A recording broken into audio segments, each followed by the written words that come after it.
नमस्कार, सत्यार्थ न्यूज में आपका स्वागत है।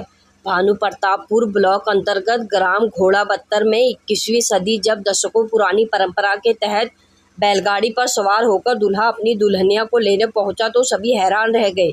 कांकेर जिले के भानु प्रतापपुर प्रखंड के घोड़ाबत्तर गांव का दूल्हा बैलगाड़ी पर सवार होकर बारातियों के साथ अपनी दुल्हन लेने पहुंचा।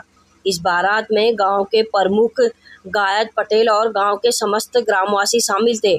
दुल्हन का घर दूल्हे के घर से सिर्फ 500 मीटर की दूरी पर था। इस वजह से सभी बाराती दूल्हे के संग नाचते गाते दुल्हन के घर पैदल ही पहुंच गए।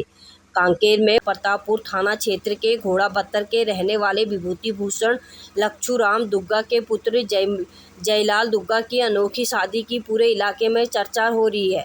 बारात को देखने के लिए सड़कों पर भीड़ उमड़ पड़ी। दूल्हे के लिए बैलगाड़ी को रथ की तरह से आकर्षक तरीके से सजाया गया। दूल्हा जयलाल दुग्गा बारात लेकर गांव से करीब 500 मीटर दूर स्थित गांव के गुडरा पार घोड़ाबत्तर की बेटी संतोषी जुर्री से शादी करने पहुंचा। बैलगाड़ी के रथवान गांव के ही रामदयाल गावड़े बने।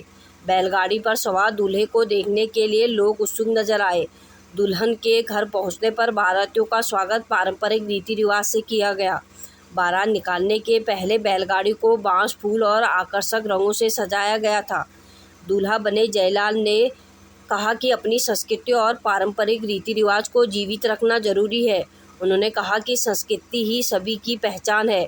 उसी संस्कृति और पहचान को आज के आधुनिक युग में बनाए रखने के लिए बैलगाड़ी पर सवार होकर दुल्हन लाने से बढ़िया और कुछ नहीं हो सकता। वहीं शादी के बाद दुल्हन बनी संतोषी जुर्री भी अपने दूल्हे जयलाल के साथ खुशी खुशी बैलगाड़ी पर सवार होकर अपने ससुराल आई। बारातियों में शामिल बिमला नेताम ने कहा कि युवा अपनी संस्कृति और पारंपरिकता रीति रिवाज को बचाने के लिए आगे आ रहे हैं। उन्होंने कहा कि यह काफ़ी सराहनीय प्रयास है। ये सचमुच में बड़े गौरव की बात है। उन्होंने कहा कि एक तरफ जहां आधुनिक युग में शादी को लेकर तामझाम बढ़ गया है, वैसे में अपनी परंपरा को जीवित रखना आज के युवा के लिए एक अच्छा संदेश है। सभी लोग अपनी विलुप्त होती परंपरा को दोबारा देख बहुत खुश नजर आए। भानु प्रतापपुर से संवाददाता पुनीत मरकाम की रिपोर्ट।